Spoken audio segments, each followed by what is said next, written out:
Jared, I would love to just hear a little bit more of your background. I know you are the COO, you're also a franchisee. So just tell me a little bit about how you got started with Salad House, how long you've been there, and we'll go from there. Sure. Thanks for having me, Bailey. I started with our founder, Joey Chaffee, before Salad House was even a concept. He actually had a pizzeria in Hoboken. If you guys are familiar with that, it's kind of a party hotspot for the young crowd. And things were going great there, but he wanted to pivot to something else. He loved me working there and he started a concept called Salad House in 2011 and asked if I'd pivot over there to keep working with him. And I did. I was very young at the time. I worked my way up from cashier. I worked the salad bar. I worked the kitchen, and eventually he made me a manager in about 2012. And then in 2014, he saw how good it was going, wanted to open a second location in Morristown. He actually brought me in for even more stuff then. He asked for ideas on the kitchen since I was there every day, some things we could move around and make it more operationally sound. And next thing you know, I'm kind of overseeing 2 locations between Morristown and Millburn. And then in 2017, we both realized there was something really special here and he wanted to start franchising. And we sold our first location in Westfield. And that's when Jerry came on board and our CEO right now. And they both offered me a position to be director of ops of Salad House just because I've been with the company so long. I've happily took that. And then in 2021, I actually opened up my own franchise Salad House just from working and grinding hard and saving my money. And now we're here at 21 locations, got 4 more under construction, and sky's the limit. I loved going to your location. It's a unique one. We'll go over that a little bit later. Love the background. So kind of started from the ground up, which obviously gave you a lot of experience in the operation. So it makes sense. And from what I've understood, you've also learned quite a bit about the tech side of things and the different softwares and stuff that Salad House uses. So we'll go into that as well. We get a range of people with experience, heavily in food experience to, no food experience at all. If I were someone without any food experience, how would Salad House help me and give me the confidence that I can run things successfully? Salad House doesn't require any chefs. They just need some basic kitchen skills like cutting vegetables. I'd say the hardest part about our operation is cleaning chicken breasts and cooking chicken breasts just to ensure that it stays moist. It's not overly cooked, but we provide you all the recipes for this. We provide you the cook times. Every Salad House has the same equipment being used there, so it's very easy to replicate. As far as the training side, you're going to get 14 hours of some back-end training, some admin training, how to use our systems. But then before you open, we require a minimum 80-hour training period at one of our locations, which will be with either me, one of our ops team members, or all of us at some point during those 80 hours. And then on top of that, we give you an additional 2 weeks of on-site training at your location when you open. Can you define that a little bit better of what you mean, like the on-site training when you open? Yeah, you'll have an ops member there, open to close, sometimes 2 ops members per shift. What we're doing with usually the front is much easier to operate. It's just some good customer service skills and learning how to use a POS. We will be there, but our main focus is the food quality and consistency. So typically we like to stick somebody right at the salad line, somebody right at the hot line in the kitchen. And we're just ensuring that they're doing everything properly and if they need help. Cool. Yeah. So not only is all the training beforehand, hands-on, virtual, all that, but also when you're in the middle of it starting, there'll be someone there to help put out fires. And absolutely.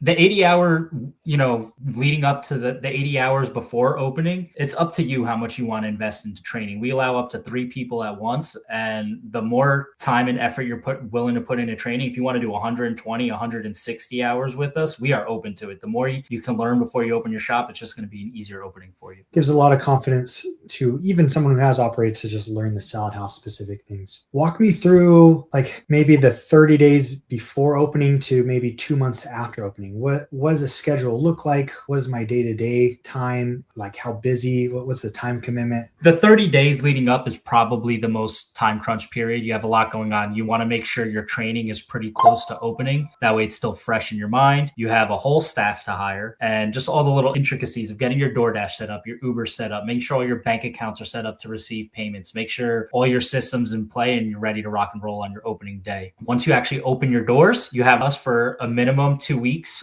support there. We don't stop at 2 weeks, guys. We care about this brand and we care about our franchisees. And if we feel you're not ready after those 2 weeks, we are going to stay there an additional week, another additional week if you need the help until we feel confident that you could run this without us being there. Once you actually open your doors, what do the next 2 months look like? It's entrepreneurship. You're owning a business. I'm not going to lie. When I opened my Salad House in Montclair, the first call it 6 weeks, I lived there practically. I was there open and close. I was making sure my staff was doing everything to our standards. And I was able to identify a strong manager lead in that time. And so what happens after those first 6 to 8 weeks, start leaving a little early. I trust this guy. And then you find out who you can trust, how they're running without you. And then by, I'd say month 4, I was able to have a self-sufficient business. I go in there, I check in on them. I kind of put out fires and babysit the staff just because sometimes staff doesn't get along. But outside of that, my manager can run this store without me. Took you a little bit to get there, but then, with some experience and with some systems. As you open more, it just gets easier because you're already building your network of employees. So the first one's always the toughest. The second one, you have a pool of employees to lean on. You can kind of transfer them out, bring an experienced employee to a new location, maybe put a newer employee into the location that's been open and they're training with people that already know the business. It just becomes much easier after one. The first one is always the toughest. I know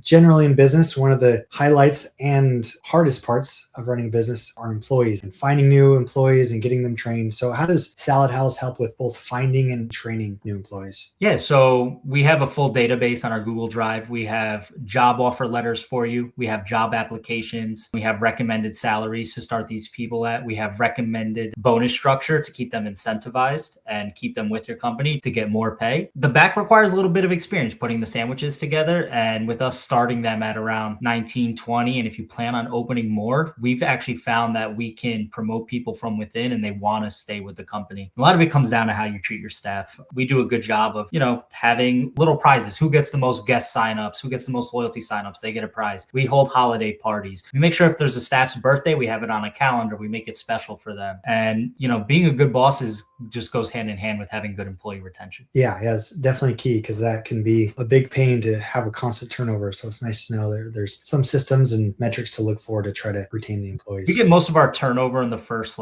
call it your first 6 weeks of opening. You have this really big staff and you start weeding out the bad apples or the ones who just aren't performing as well as the other. And then you realize it starts getting a lot easier because you have your experienced people, you've gotten the ones that are out, and you really start fine-tuning yourself. I haven't had a new hire at my Montclair location in over a year and a half. That's pretty unique. I actually want to ask that. What I really like about Salad House is pretty much the entire corporate team are also franchisees. So they've been in it. I think obviously someone who's the director of operations, it's pretty important to know that you've done the operations, that you're not just, sitting back in your desk chair calling the shots. So how do you feel like your role, where you have operated from the very first Salad House till now and owning your own location, how do you think that's helped you make decisions as the director of operations? Not just me, but it starts at the top. Joey, Jerry, Tim, we all own pieces of locations and we don't cut any corners for ourselves. We pay the full 7% royalty back to the franchisor. So when we look at things and changes, we're not just looking at hey, how do we make the franchisor more money? I want to make sure my Montclair store stays profitable and I'm still hitting my numbers because that is my investment outside of these guys. And I think that just gives us a unique lens that we're just not there doing what's best for the franchisor, but we want to do what's best for us as a franchisee as well. And finding that middle ground, I think, has helped us strive to be where we're at right now. Yeah, because I'd imagine, given the high volume and stuff, probably make most of your money from being a franchise owner, not from your corporate role. So you don't want your corporate role to hurt your franchisee role because that will probably hurt a little bit more. I'd open up more salad houses if I had more time. I want to talk a little bit about how Salad House has their operations set up. And because there is such a really strong online presence, whether it be third-party delivery, which obviously makes up a large part, average of about 40%. But not only that, but just first-party delivery. By the way, for everyone, that is the difference between first-party and third-party. Is first-party is they go to Salad House's website and say, I want the delivery, rather than I go to DoorDash and saying I want a delivery. Changes fees and structure. Salad House, you don't have to operate and have your own delivery team. Don't worry. You also contract that out through Uber Eats. But you have third-party delivery, first-party delivery, and online pickup, where that's making up the high majority of the business. From what I understand, depending on the location, maybe only 20% or so of sales is actually dine-in. Is that right? That's correct. I mean, I hate to always use, the COVID era as a time reference, but the truth is when that happened, we really kind of shifted our business model to a digital model, and we've been flourishing. I think it's also just technology, the younger crowd, everyone wants to be on their phone. They want a quick way to order, and we've had to adopt to the times. How have you seen that make an impact on operations, having most of your orders come in ahead of time or not having to have an employee like directly taking their orders? Yeah, it's actually much easier. We've also have kiosks at all our locations. So call it 5, 6 years ago, we used to have two people at the front, one taking orders, one bagging orders. A lot of our locations now, they just do one person in the front. He can bag some orders. Somebody walks in, they take care of it. But even our walk-in orders that he says the 20%, a good maybe 10% of them, they've just ordered online and they just want to come pick up and I'm handing them a bag. It's already prepaid. So you really only have to deal with maybe 20 to 30 customers a day because everything else is being done online. Operation makes things a lot easier. You don't have a crowd of people in your store. They're not looking at you if the order's taking a little long. You know how much time you have to prepare. When someone comes in the store, I want to get them out within a few minutes. Online order comes in, I know I got about 20 minutes based on our pickup time to prepare that order for them. And it just makes timing the orders easy. I've had some experience operating a restaurant as well. Obviously, not nearly with the Salad House and how they have it running, but just the ease of operations when you have a 20-minute plus head start on knowing when you need an order and to not have someone taking their order, because that can take a lot of time, and that's labor, and that goes to your bottom line. Absolutely. And we have systems in place too. So our KDS screens will actually blink a different color for somebody in store, so they know to prioritize that order and to kind of like, let's get them out quick and get them moving so they have a good, fast experience. Really quick, I just wanted to share my screen here and do the really quick virtual walkthrough. I know a lot of you guys have seen this, so I don't want to spend a ton of time, but this is one of the newer locations in Toms River. But from what I understand, this is a newer strategy to have these order screens front and center, right? To really incentivize people to walk in and use these order screens. Why is that? What are some of the thoughts behind that? Yeah, if you've been to a salad house, some of them will have them mounted to the walls on the side when you walk in. But we've realized that when we can position them front and center when you walk in, people kind of gravitate towards them. And what that has done for us is any store that has a kiosk within, call it 7 to 9 feet when you walk in and you have a clear direction of it, they are getting a 13% increase on kiosk orders and alleviating even more stress from the front. Yeah, so larger orders and less labor. Yes. That helps. Our AOV is about $4 higher on a kiosk than at the register. I think people don't feel pressured. They see the photos and they're just kind of like adding things and not even worrying about it. And then they just go to checkout. Where at the front, if there's a line forming, they might feel a little rushed. They might not get that add-on. And it's just been a real success for us. I personally like it. I always make little edits and take time. My wife gets all mad at me, so that's why I always just do the young kids don't even want to come to the counter. They want their device and they gravitate towards it, and that's where they want to go for their order. So without doing a full tour, I just kind of want to show that. Also just get a good idea of kind of what it looks like front of house. And I'll quickly just go back here. And then I wanted to bring up your location because it's unique. Also highlights the efficiency and the online presence. Here's a little bit of the back of house where things are prepped, everything like that. And then we'll be done with this part. But your location, Montclair, has no dine-in space. And Correct. If you can look it up on the FDD, right? For those who have been sent to FDD for the 3 years in a row, over 1.9 million in sales with no dine-in, right? So tell me how that's possible, where you can't even have a single person to sit down in the restaurant, but you can almost do 2 million in sales. We just really leaned into digital advertising when I first opened.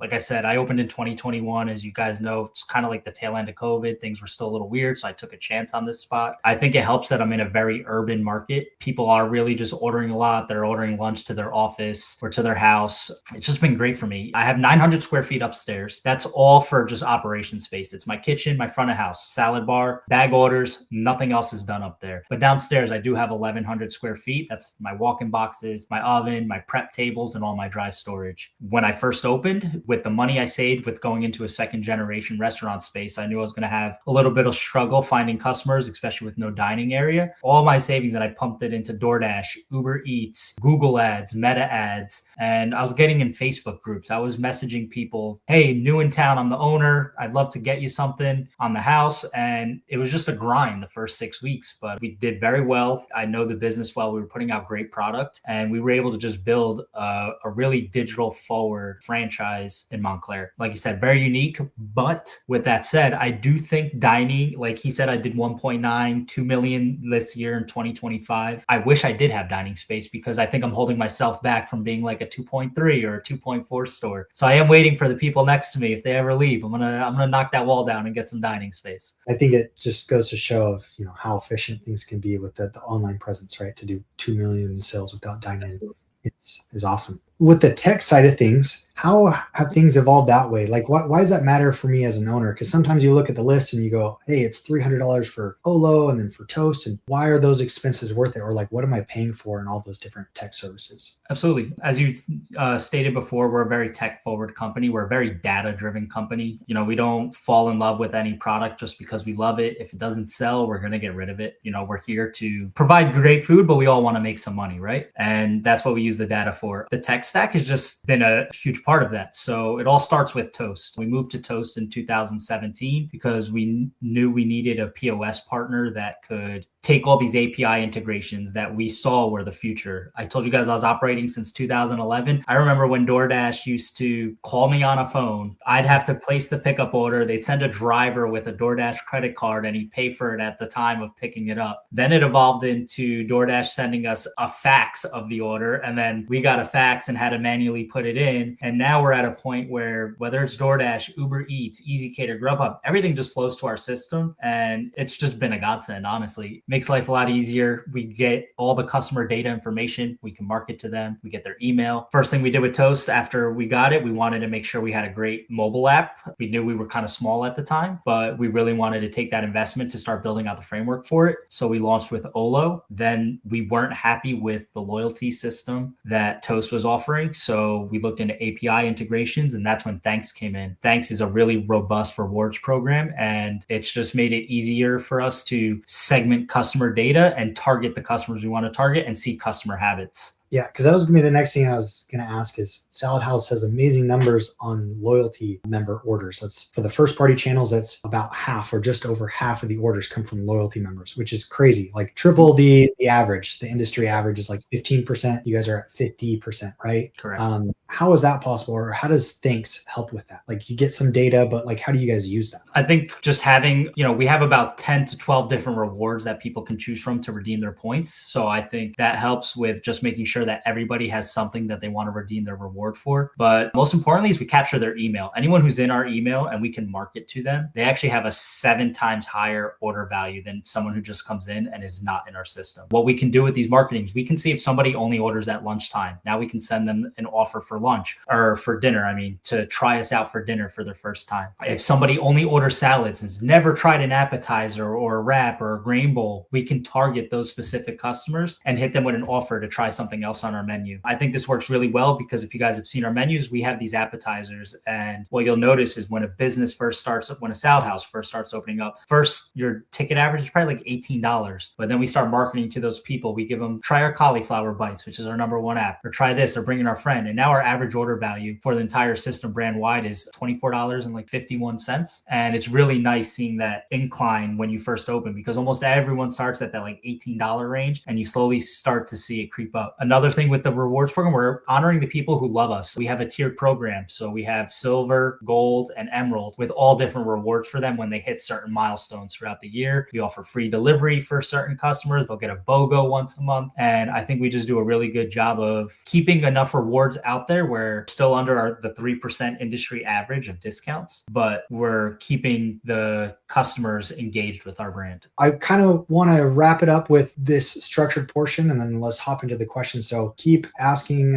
questions and I'm going to start off at the top here, but any last minute thing that you'd want to say from your corporate role or from your role as a franchisee, advice that you want to give everyone? I guess the advice, I know there's hundreds, if not thousands of different franchises to choose from. And I respect you guys coming here. And I just want to let you know, I've been with the company since 2011. I opened my own. Everyone here has one. We really care. And I think you'll see that if once you start engaging with all of us, that we all want to see you succeed. I was really impressed when I went to the Discovery Day of just like the family aspect of Salad House. Yeah. Right? You guys are a family that are working together, but that also are really good at business. But it seemed like more of a family culture first. Let's hop into the questions. Which locations? The answer to that was Montclair, right? Or do you have a partial ownership in others, or that's the main one, right? Oh, yeah.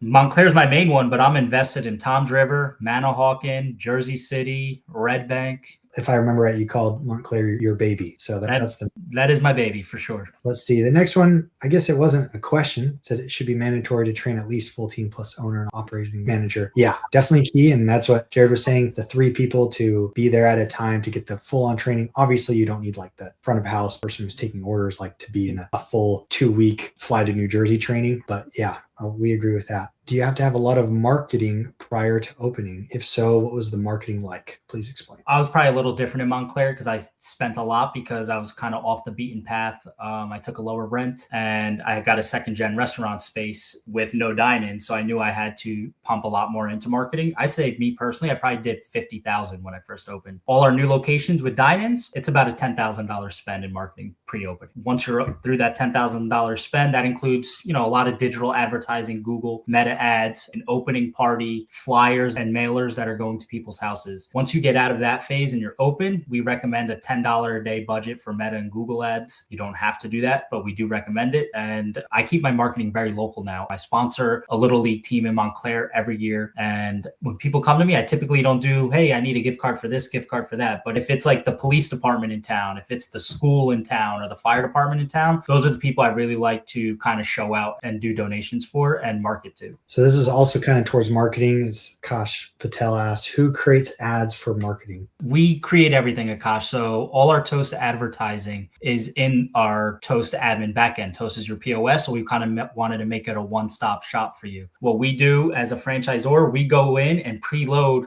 5-6 different ads you could choose from, Meta and Google. The only thing you guys would have to do is log in and set your budget for those ads and click run. That's all you got to do. Yeah, you don't need to be a marketing genius and perfect at operating and all that. Another question again, do we pay franchisor a fee? Well, there's the franchise fee and the royalties. Those are the main fees. Let them handle all ads and marketing. So I guess that's a similar question to that. Yeah, I mean, we do brand level wide marketing cost with the 1% brand fund, but we don't take, like, when you run your ads on Toast, we don't take any fees for that. We're not running it for you. We're just making sure the ads are there and they're at your disposal. It's up to you to just hit run. If you don't want to run them, we're not forcing you to. But if you were to come to us and be like, hey, my sales are slow, the first thing I'm going to go and see is if you're running ads. If you're not running ads, I'm going to ask why, and then we'll go into a conversation about it. It's plug and play. So you still have to pay for your local marketing. There is the 1% that's required to spend on local marketing, the minimum of the $1,500, but it can be set up very easily for you. So you just, here's how much money I want to spend and hit the button. You said, what do you do for bonuses? You had mentioned sometimes some employee structures and stuff. Yeah. So for my managers, I do quarterly, George. I do a very incentive-based bonus because I want them to hit their numbers to earn it. So we work off a prime report. What's a prime report? Your labor and your cost of goods, your 2 main controllables. 60% is the industry standard, but to us, that's just like, hey, you did the bare minimum to run your store if you hit a 60%. So we start it, if you hit a 58% prime, they're getting a $750 quarterly bonus. If they hit a 57 prime, it goes up to $1,000. If they hit 56 prime, it goes up to $1,250. And if they hit a 55% prime, which is kind of like the gold standard, they'll get a $1,500 bonus at the end of the quarter. So up to $4,500 a year. I want to throw in a little piece of advice on that as I go through the FTDs and item 19s with people. Look at that of how much money they have left over after cost of goods and labor. It is very, very high, which is awesome because that's going to lead to your bottom line, which goes into play of why everyone on the corporate team owns stores. It's because they're looking at the top line and the bottom line, right? What can we do to have higher profitable stores, not just higher top line? Because sometimes franchises can get too caught up in top line sales because that's where they make their royalties. They don't care as much of how much the franchisee makes. But you can look at the economics, put it into ChatGPT or anything and say, hey, if I run my business and I have 45% left over after COGS and labor, it'll tell you like, hey, that's a really, really well-run business. So it's awesome that they have that set up. And you can see that most stores are hitting that from the FTD. Average ticket, how much is the average ticket? $24.52, $24.56, somewhere right in that range. Yeah. And on the FTD, it'll also list out per store, the total amount of orders and the average order per store. So you'll be able to see that. Montclair sales have been flat for the past 3 years, approximately 1.9 million. How do you increase your top line? Yeah. So the first 2 years, Todd, I did show 4 to 6% year over year growth. And year 3, guess what happens? Literally across the street from me, like we can play catch. A Sweetgreens opened up, a 3,000 square foot massive dine-in facility. Was I worried at first? Of course. But the fact that my sales have not dropped and I have this beautiful location across the street from me that I was worried about, I think that's a win. Yeah, to have the competition park across the street and not take a big hit is pretty cool. How are the locations staffed? Yeah, so we're really a Monday to Friday business, mainly lunch. Nice part about that is you can find managers who typically get off weekends because it's their slower time and you could have your B team there. Obviously goes based on volume, but for the opening shift, you'll start with, 2 to 3 people for prep, depending on how busy you are. Then come around 11 o'clock, you'll make sure you'll have a staff of about 6 to 8, 2 at the counter, 2 at the salad bar, 2 in the kitchen. And we usually have like a swing prep guy who can either prep downstairs or he's kind of knowledgeable at the salad or the kitchen, and he could bounce between the two. Our busiest locations will have up to 8 people during a lunch shift, and around 3 o'clock, we start to tamper it down, and our staff will go from anywhere from 3 to 5, depending on your sales. What company is your food supplier? Yeah, so we use Driscoll Foods for our dry goods and our produce, and we use Imperial Dade for all our paper products and chemicals. If you want to just add in a little bit more of what Salad House has prepared to make sure like a larger expansion, because obviously currently most of the locations are 19 out of 20 of them are in New Jersey. So if you want to add in, I'll add my own question there of how does Salad House plan to manage that? Yeah, so we've already had these talks with Driscoll's because of our expansion, and we wanted to make sure that we are able to supply to franchisees opening up in different states. They are part of a broadliner buying program, and they can get to any state in the US outside of Alaska using these broadliners, and they will honor the contract pricing we have with them, even though they're kind of more of a regional supplier right now. Same thing, not necessarily a question. I've seen all location have complaints or complaints about serving size of protein. If you look at the average reviews of Salad House, super high. You can also mention that with tech, but I'll let you handle that. I mean, Akash, you're right. We see it too, but at the end of the day, we are giving 4 ounces of chicken, which is pretty standard. Do we have maybe a higher introductory price for a salad, like $14, $15? Yes, but we're not here. We're not trying to rip anyone off. We're trying to make a product that makes sense for us. The cost of goods have to make sense and the retail price has to make sense. Industry standard is kind of 4 ounces of protein. Some people may not be happy with that. Like I go to the gym when I eat, I want double or triple protein, but I also go to the supermarket and buy for my house. And I know what food costs nowadays and I'm willing to pay it. And you can just go to the proof, right? Are people hurting in sales? Like are the overall reviews for Salad House bad? Like over 4.6. And outside of that, Akash, like we don't sit around. Every few locations we open, we go back to Driscoll. We're hammering down our cost of goods. We're actually currently in the process of working on a new buying program with them in hopes to save about 1.5% to 2% on our current cost of goods, which relates to tens of thousands of dollars at the end of the year. But always good to be aware of any issues, right? Got to make sure that it's not affecting the business. Angela, who attended Discovery Day. So Discovery Day was awesome. The team seems like a family. That was my interpretation of it too, Angela. Thank you, Angela. As you guys can see on the little banner on the bottom, the next one is in 3 weeks from tomorrow, Wednesday, March 18th. We should have a pretty good group going there. So put that on your calendar. That is mandatory as part of the process to be approved as a franchisee, because just as much as you want to know more about Salad House wants to know more about you. That's why they have the results, is because they are strict with who they work with and they want to be able to meet you, shake your hand. And obviously, if you're coming from out of state or further away, you got to try the food because that's what makes you a believer. I live in San Diego, and so I flew all the way across the country and Salad House for all 3 meals that day. It was great. Even packed some for the plane home. So definitely added to my enthusiasm. Is there a drive-through possibility and will it be helpful? I love that question, Samir, because I've been wanting one myself for a while. Because we make our proteins to order, if somebody orders salmon, shrimp, steak, you see it go on the grill. We can't have your typical drive-through, but corporate is currently looking for a drive-through pickup window location pad site that we can test. Am I going to say no to somebody who wants to try it? Absolutely not. But just know that if a franchisee does it before us, we're kind of learning with you. We'll do our due diligence, make sure we cover everything for you, but it would be new to us as it would be new to you. In EBITDA, credit cards fees is involved. Assume yes, right? That's yes.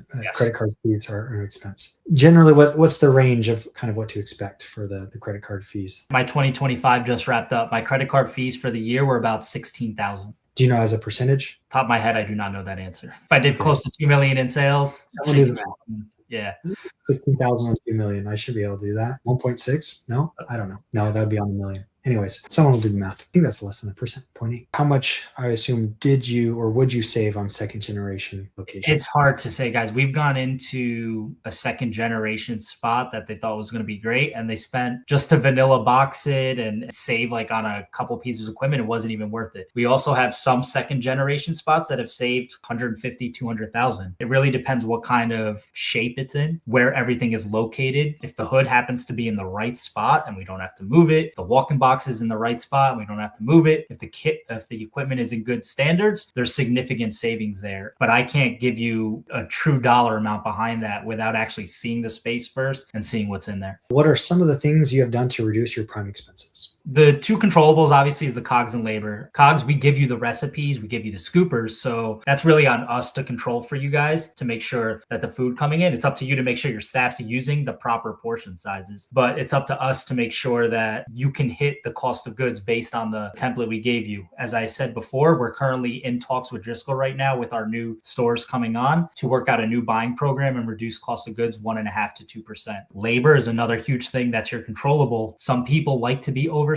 We have franchisees who don't mind paying an extra cashier, knowing that there's going to be better customer service and they might not have to be there as much. We have some franchisees who are like, I'm going to go work the floor and put an extra 60 grand in my pocket and not pay somebody to be the manager. It's really up to what kind of lifestyle you want. It says revenue income expense report doesn't include all lines of expense. So on the FTD, it doesn't list every single expense. I'd like to know fixed expense and variable expenses that can be controlled to increase net profit. I'll let you answer the what can they control to increase their net profit. And then I'll kind of answer why the FTD doesn't have every line item and how to navigate. I mean, Akash, I'd love to know what you think is missing and have like kind of maybe a side conversation email. I am not the CFO of the company who could definitely answer this better than I can. But like I said, we give you the tools to control labor and control cost of goods. I don't know what your rent's going to be. I don't know what your utility bills are going to be. So there's certain things that are just out of our control. If you look at the FDD, we tell you our rent averages, we tell you utility averages, and we have all that stuff in there, but it could vary greatly depending on where you're located. Yeah. And something else to mention with that is part of the process, like going to the discovery day, you might be able to also meet some franchisees, ask them questions, about their experience and expenses. Also, just in general, Salad House's target is 15% EBITDA or more. I want to emphasize that this is a target, is not a guarantee performance or anything like that. But if you look up some industry standards and look after the prime expenses, what's left over, generally what that could lead to with EBITDA, given that you have a good control of rent, which Salad House is going to help you pick a location to make sure you're not over leveraging yourself on rent, because that can hurt your bottom line. And they're going to be able to help you with all the other things. But a one-on-one call can also help, where we can list off, do your own pro forma based off of utilities, and we'll give you some estimates, but ultimately it's going to depend on the area. I like this one from John. Hang a big sign, "We deliver," in your Montclair store so all the Sweet Green guests can see it. Yeah, I can't tell you, when I first opened, I had customers come back in. They almost felt like embarrassed to tell me that they tried Sweet Green, but like, hey, I went over there, had lunch there, and you're so much better, and they're back. No knock to Sweet Green. I actually think they do a great product. I just think we're so much different than them. I think they really focus on these ingredients you never heard of, and steelhead salmon and Moroccan couscous, where we do the basics very, very well. And the variety we offer on our menu, I honestly I don't go open next to a Sweet Green any day. I would actually consider our closest competitor maybe like a Just Salad in terms of menu offerings. Does Salad House provide daily specials? No daily specials. Just as a franchise, that's very hard to execute on. We do have LTOs. We change our soups out seasonally. We do a Caesar of the month, and about every 2 months, we kind of drop a new salad or a new wrap. And that's our way of kind of testing and see if it can incorporate into the menu full time. Do the veggies come cut up, or are they in uncut form? 50-50. We don't want bagged lettuce just being open up and dumped in. We still cut our romaine. We cut our iceberg. The baby greens, arugula, kale, all comes ready to go for you. The vegetables you're chopping up the most, we cut our tomatoes daily. We tried a pre-sliced tomato. It wasn't good. Got wet, soggy, didn't hold well. We tried pre-cut cucumbers. Same thing, didn't work. So we're cutting our cucumbers every day. We cut our red onions. We cut our broccoli. We cut our chicken. That's about it. It's not too much. We cut like 4 cases of romaine every day. Did I hear you contract the delivery service out? I believe that's Yes. So we have a preferred partnership with Uber Direct. Even if you're ordering on our app and it looks like you're ordering from us and it's an Uber driver coming to your store to pick it up, we have negotiated rates with them. So you get charged $5.25 per delivery, but we're charging the customer $5.99 a delivery. So you actually make a little something there off the delivery fee. We just found it's just been easier. You don't have to worry about hiring your own drivers. You don't have to worry about if there's a snowstorm, if they get in an accident, if there's too many deliveries for one driver to take. They've been a fantastic partnership for us. Yeah, I've heard that can be a mess to try to have your own delivery. You don't want to do that. What makes Salad House a better franchise than Chop, Sweet Green, Just Salad, etc.? I've never worked at a Chop, Sweet Green, or Just Salad, but what I can tell you is we do have a much bigger variety of a menu than these guys. I think we're smaller, more nimble than them. We can move quicker. I think we have tech stacks comparable to them for such a small company. And to be honest, when we have our ops meetings or we're doing something new, am I going to see what Chop, Sweet Green, Just Salad, what their pricing is? Because I want to know where we should land at in a range. Absolutely. But I'm not really focused on what they're doing. I'm focused on making the best version of Salad House. But I do think our main separator between them is just the variety in our menu. Chop doesn't have fryers, neither does Sweet Green, neither does Just Salad. We have an appetizer. We have a kids menu that a lot of these places don't have. And it's just an easy way for the whole family or an office or a hospital to order. And there's kind of something there for everybody. Angela says, I live in the South and we have 2 out of 3 popular salad restaurants and they all have self-serve bars. The salads are weighted and the cost is always around $18 to $20. Is this something corporate is thinking about? Would this be more expensive? We've never thought about it. Don't get me wrong. We've seen the ads with like robots making the food and we looked into it, but that's just not who we are. I think people are going to be serving food and it's going to stay here. I don't think robots are going to take it over. I think the self-serve I'm not a fan of it. You don't know who's putting what in the food, where they're sticking their hands. I just want to come in, order my salad. If I'm paying 18 to 20 already, why am I going to make it? Somebody just make it for me, right? I think this was the clarification of the question earlier. Ads and marketing can be out of our assigned territory. I think the question is this is my assigned territory, the 3-mile radius. Can I do marketing outside of that? Oh, we set up all our marketing, the Google, the Facebook ads based on a 10-mile radius. Does the franchise owner choose the credit card platform? I know Toast is a higher percentage, so we decided to go elsewhere. We're in the same boat, but there is a little loophole. So with Toast, once you have them for 2 years, you can technically go to another credit card supplier. What I can tell you is we would negotiate with the rates with them every 3 stores we open. So I think we have a very competitive rate to maybe what you saw. But when you first open, you are stuck with the Toast credit card rates. But this also goes back to where our orders are coming from. They're mainly digital. So when you order online through our website or through our mobile app, it's not the Toast rate. You're paying the Olo rate, which we have significantly better rates than what Toast is offering. So are they a little bit of a higher rate? Yes, but it's such a small percentage of your actual orders coming in that we think we found a good balance to kind of offset it. And then PS, we now charge guest the fee? Oh, for the credit card. We are trialing this at our Livingston location. They are now charging their guests the fee. They just started February 1st. We're waiting for some feedback, see customer complaints, see if we see a dip in sales. But if this works out, we're going to open it up to a larger group, maybe beta test it at 3 to 4 locations instead of just 1. And if that works out well, it'll probably be a company-wide rollout. Then when you had talked about adding, like saying your email and all this, what is your email address? I'd love to connect, know more about your experience with Salad House. We'll definitely get connected. I think what we'll do, Akash, with who you've been talking to, I don't know if it's Bennett or Madison or somebody else, but yeah, we'll definitely get that set up. So bring that up on your next call and let's get that set up so we can connect with you. And then this question is just tuna. We serve ahi tuna. It's not a tuna salad. It's comes in a 4-ounce vac sealed package per portion. Open it up, throw it on the grill, a little salt and pepper. We serve it nice and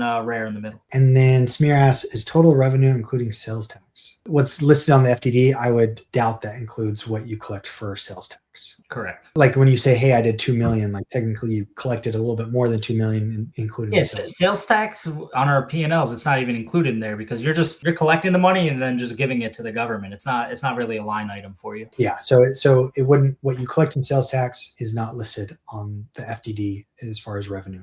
That's pretty good timing. I was about to say we should wrap it up here. And that is the last questions, unless anyone wants to. Just as a reminder, make sure if you do have a meeting set up, or if you don't have a meeting set up with like me, Keith, Madison, or Bennett to get set up on the next meeting, take you through the process. The next discovery day is coming up here soon. So that's a big step. Go out, try the food, meet the team. It's always a big step, and meet great people like Jared and get to ask them even more questions one-on-one. Okay, last question here. I understand you can open locations 3 miles apart without without affecting other locations? If you can open every 3 miles and you advertise in 10-mile radius, are you actually paying for another franchisee advertising? Great question, Todd. We've run into this mainly just in New Jersey, like in our Bergen County areas. I know it says you can open locations 3 miles apart, but we're not here to hurt you. We have heat maps that DoorDash, Uber Eats provide us whenever we go into a location, and we wouldn't even consider a location that might step on your toes. A lot of our locations are 4 to 5 miles apart, totally different towns, different downtowns, people that aren't going there. We do our research. We set up a new store. If you're going to go open up, call it in Texas, chances are you're going to be the first Salad House there. So we might even go further than a 10-mile range for your advertising. But if someone were to get in there into, call it your 10-mile territory there, we would just go ahead and reduce the ad so you're marketing towards your customers only. And then Todd said, I'm in Bergen County. Is that New Jersey? Bergen County is in New Jersey. Anytime someone throws out a county name, it's a great county. I mean, it's one of our most of our top performers are in Bergen County. And then John just says thank you, and he's going to get some food at Ridgewood. We will wrap it up here. Appreciate it, Jared. I think it's awesome. Feel free to connect me with anyone who has more questions. John, let me know when you're going. Maybe I'll meet you there for some lunch. Yeah, there you go. That is something I'll say is, as I've worked with different brands, Salad House is awesome. They're always willing to jump on a call, go the extra mile for this and that. So use that. They're awesome. They're transparent and super willing just to share what they've built because they're proud of it. And honestly, they should be. Perfect. Thank you, everyone. Great. Thanks, everyone.